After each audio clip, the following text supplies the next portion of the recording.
détour d'un grand virage sur les hauteurs de ma cité, s'ouvre une large allée conduisant à la villa du Bardo, l'une des plus belles et des plus caractéristiques de mes villas mauresques construites au XVIIIe siècle. Ces villas étaient autrefois fort nombreuses, en dehors de mes murailles, et elles étaient fréquentées par les riches habitants des palais de la Casbah.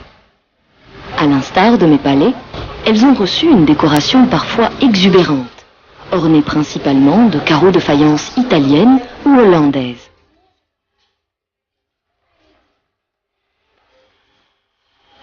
Isolées les unes des autres, elles s'ouvraient plus librement sur la campagne environnante et se dotaient le plus souvent d'un petit jardin en plus de leurs cours internes.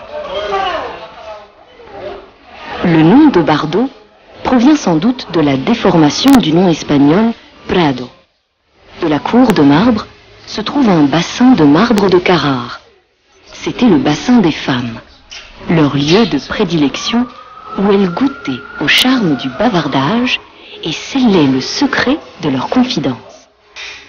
Tout proche s'élève le pavillon de la favorite.